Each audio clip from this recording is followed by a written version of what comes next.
So I'm out of C4, so I got this from Vitamin Shop the other day, just a little sample pack, so I'm going to try this out this morning, see how it does, and if I like it, may try it out, who knows, but I really like C4.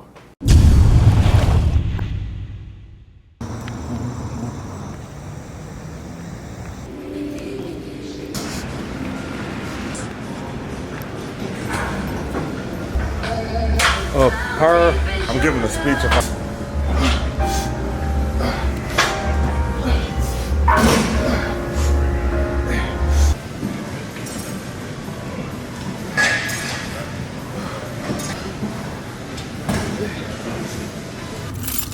Alright guys, so I just finished up that pool workout.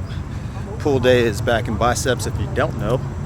And now I'm walking into Walmart. I need to get me a gallon of water. I gotta get better at getting my gallon in. A Monster, and yeah, that's it. Then I'll be heading back to the gym. I gotta train a client at 8 o'clock, so let's go.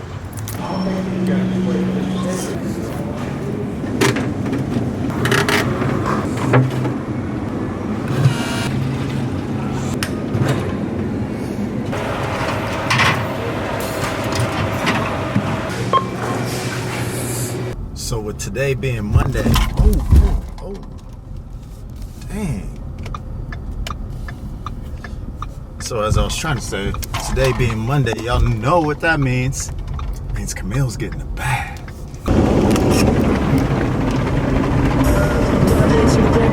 Not the way I wanted to start that out.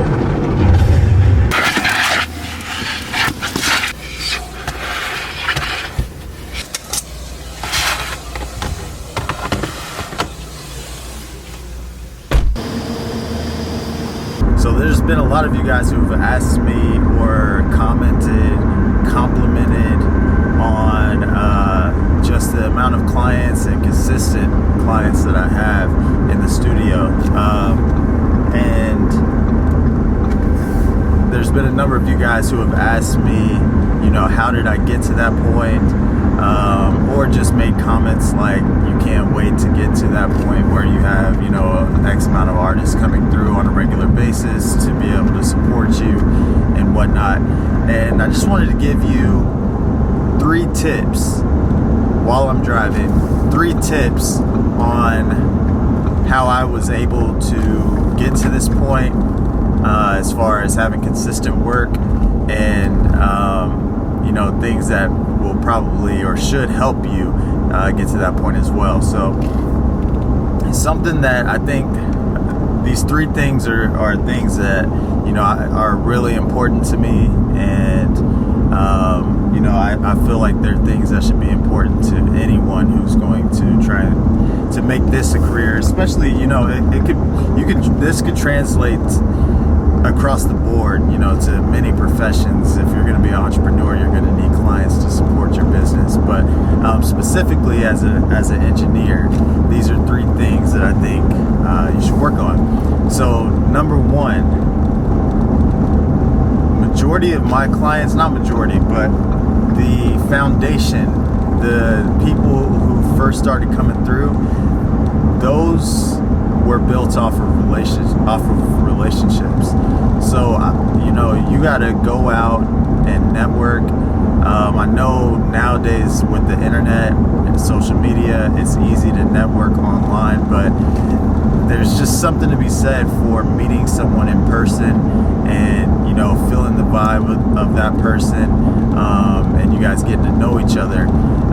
You know, majority of my first clients, that's where they came from, was just from me being out in the city, you know, going to shows, especially back whenever I was an artist, you know, just establishing and creating relationships with all of the other local artists.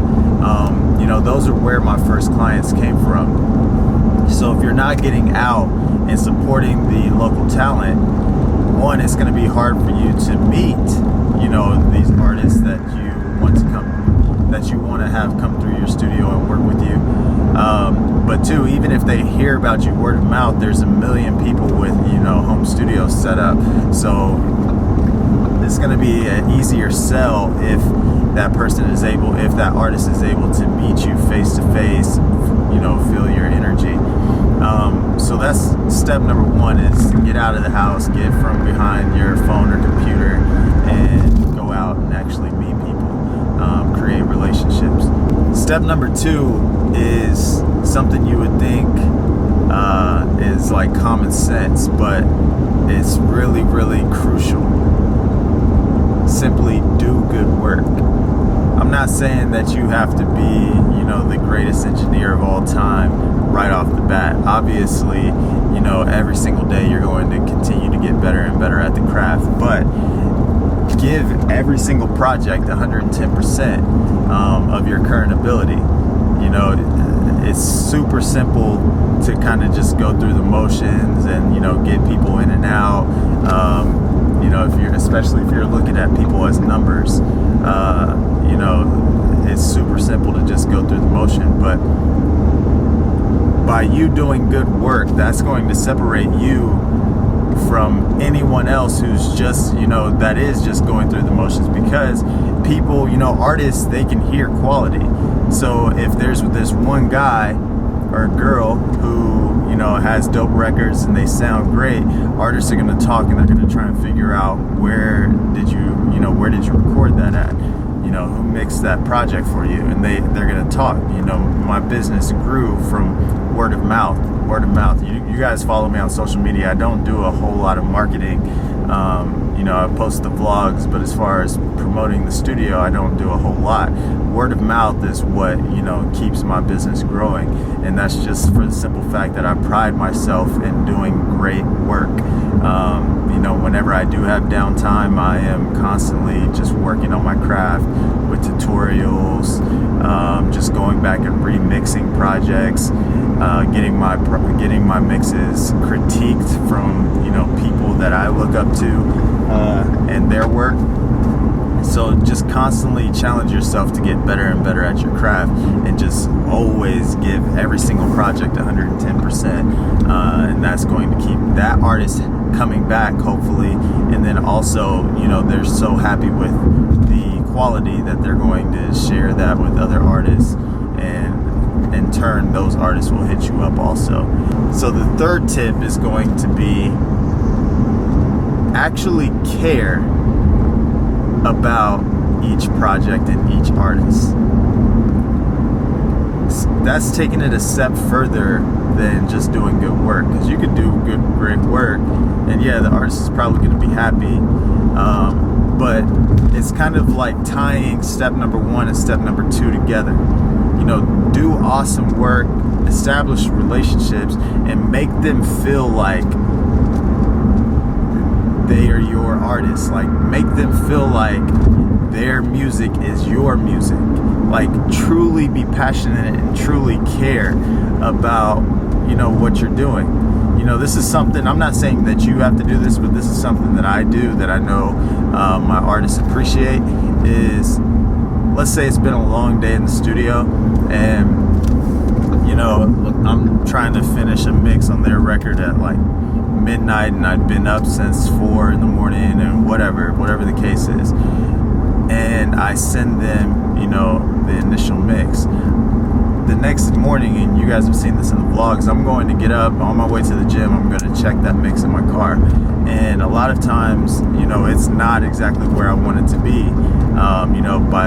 By the time the night before, by the time I had mixed it, my ears are like mush and whatever, because it's been a long day. So go back and tweak little things here and there. And I'm not saying spend hours and hours, spend your whole day fixing a mix for free. I'm not saying that, but just make sure that you're showing the artist that you actually care. There's so many studios where it's just get the artist in and out. They booked from 1 to 5, so at 5 o'clock you cut them off and get out and on to the next one and whatever. It's tying step 1 and step 2 together.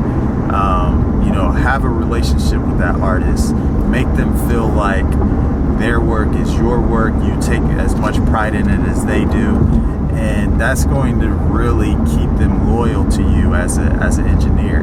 Because again, with gear being so cheap nowadays, there's people popping up with studios left and right. So, you know, I've seen a lot of people complain about that and talk about it's an oversaturated market and whatnot.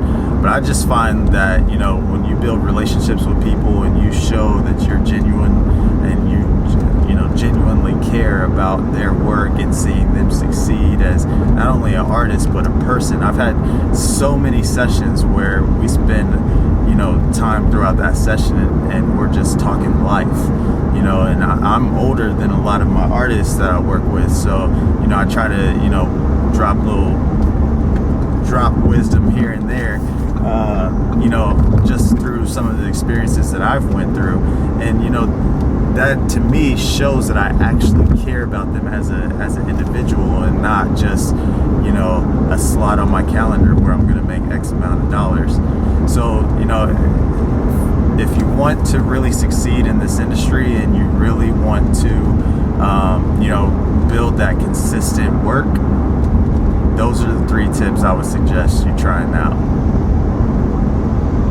All right, it is about 2:20 and I am breaking my fast now. Got 3 whole eggs, 4 egg whites, 4 pieces of toast, and just my water. I put some Crystal Light in it.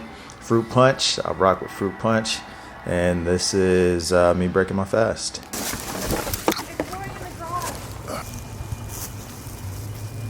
going in the garage. It's like jumping sideways. Did you see it jump sideways? I saw it crawling. It like shuffled to the side. There's something wrong with you. All right, about to start a session with Bryce Grimm, and look at this. I don't know if you can see that time or not, but it is 6:16. Bryce was supposed to be here at 6. If you remember Bryce from previous vlogs, he is white. That boy be on that CP time too, man. I'm a constant victim of the CPT time, even from white people. Squad. Peso, peso, peso, peso. I just want it all. I just want the ball. I just want the chains. I just want the car. I just want that paper like right now, not any later. I just want that coin. Peso, peso, peso, peso. Precisely, I'm nicely with the bars. Haters can't handle. I'm a star. Can that man get paid? Peso, peso, peso. First started out local, now these numbers going loco. Looking like a locomotive, motivators bring the shit